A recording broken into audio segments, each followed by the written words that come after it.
elle est un droit aussi, elle est un droit inscrit dans les constitutions et dans les déclarations des droits de l'homme, etc.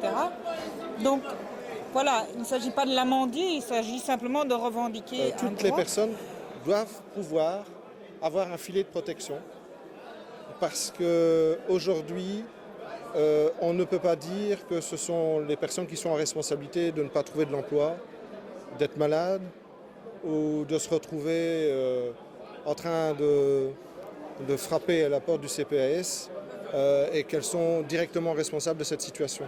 Ça n'est pas vrai. C'est pour ça qu'on a inventé la sécurité sociale.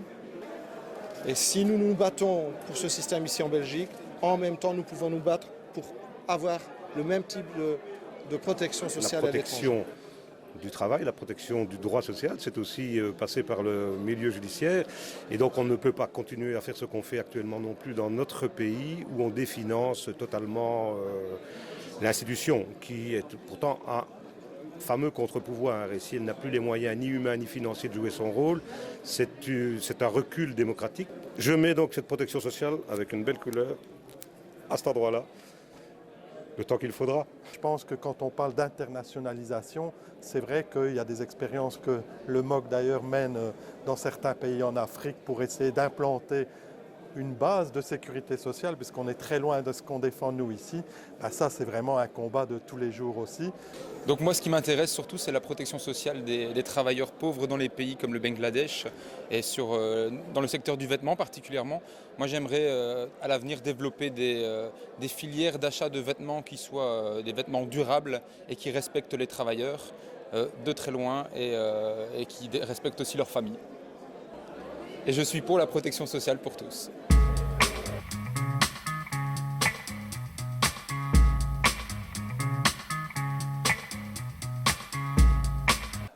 Et à l'international, Wallonie-Bruxelles International, qui est en quelque sorte notre ministère des Affaires étrangères, a des programmes de coopération. Alors je prends quelques exemples. Au Burundi, dont on connaît la situation politique, on parle moins de la situation sociale, on est en train de construire des logiques de distribution coopérative ou participative en pharmacie. Dans le Bas-Congo, notamment avec les mutualités chrétiennes et socialistes, on est en train de mettre en œuvre des systèmes de mutualisation des soins de santé. Là-bas, c'est des principes inconnus. Nous avons également aujourd'hui en Afrique des projets qui incitent au maillage solidariste et en quelque sorte à la mise en place des premiers principes qui ont conduit chez nous, en Europe occidentale, à l'édification des systèmes de sécurité que je vais arborer et montrer mon soutien à votre action. Dont on revendique en tout cas le maintien chez nous, mais aussi la défense pour d'autres à l'étranger, c'est qu'elle est finançable. Souvent, une des idées préconçues, c'est que ça coûte extrêmement cher et qu'on n'en a pas les moyens. Or, elle s'est construite chez nous à un moment après-guerre où justement on sortait d'un état catastrophique. Et donc, elle est financée. Ça, c'est une bonne idée quand même, une fiscalité juste. Et alors que, bien sûr, l'ensemble des citoyens, relayés par un discours libéral qui massacre ce terme fiscalité et même l'impôt. L'impôt, ce n'est pas un sale mot. L'impôt, c'est un outil essentiel pour tout État, pour toute société qui veut organiser collectivement des solidarités et des services publics de qualité. Donc oui, vive l'impôt, mais attention, pas n'importe quel impôt. Un impôt justement bien perçu et justement bien redistribué. C'est l'essentiel de la sécurité sociale. Tout le monde contribue en fonction de ses moyens et on redistribue aussi à tout le monde, mais aussi en fonction de ses besoins et de ses situations spécifiques. Effectivement, mon Dieu, celui qui est contre, il n'est pas très malin. Les mouvements de femmes doivent être associés à la prise de décisions de politique qui vont toucher les femmes. Ici récemment, on a vu dans cette législature et la législature précédente, les mesures d'austérité, elles concernent énormément les femmes. Donc, les mouvements de femmes devraient être associés à cette prise de décision, puisque les impacts... On est dans des organismes de négociation au niveau national pour garantir la sécurité tarifaire, les prix accessibles pour les affiliés. Donc là, on est face, enfin tous les citoyens, on est face aux syndicats de médecins, on est face au gouvernement et on essaye de négocier, notamment au travers de l'accord médico-mut qui a été ici négocié pour 2 ans, fin du mois de décembre. On essaye de négocier des tarifs avec les médecins. Et même pour les travailleurs. Donc c'est un combat de tous les jours, tout le temps, et le plus important c'est la mobilisation. Ce sera qu'en se rassemblant, qu'en étant unis, en étant solidaires qu'on pourrait y arriver. On est dans un mouvement de droite et de plus en plus de droite, et s'il n'y a pas un mouvement de la base des citoyens qui soit solidaires, mobilisateurs pour tous ces enjeux actuels, on ne pourra pas s'en sortir. Et donc, c'est la sécurité sociale pour tous. C'est plus important que jamais.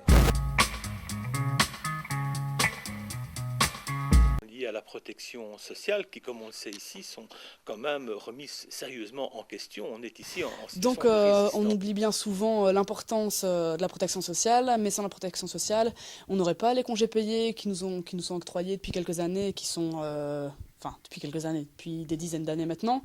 On n'aurait pas les allocations chômage, les allocations familiales, les soins de santé remboursés. Enfin, il y a plein de choses qu'on n'aurait pas. Mais j'ai l'impression que les gens ne s'en rendent plus compte parce que c'est devenu, c'est un acquis. C'est à la limite, c'est inné. Ils naissent avec et ils ne se rendent pas compte que c'est si important de se battre. Parce que normalement, les pensions sont trop basses pour l'ensemble des pensionnés. Normalement, d'après une étude de la CSC, on devrait être à 1 520 € brut, bien sûr, par mois. Et alors que le minimum, la moyenne, 75% des gens, ils n'ont rien que 1 100 €. Et donc c'est quand même pas normal, et donc il faut rehausser les pensionnés. Merci. Malheureusement, je dois bénéficier, étant handicapé, des soins. Mais je regrette beaucoup que, et point de vue politique, on ne peut pas aller plus loin que ce qu'on fait actuellement. Parce qu'il faut quand même avoir des moyens financiers pour pouvoir se soigner sérieusement ou alors vivre avec son handicap mais sans pouvoir se soigner. Et là, pour moi, c'est quelque chose d'intolérable. La protection sociale, c'est véritablement un choix politique.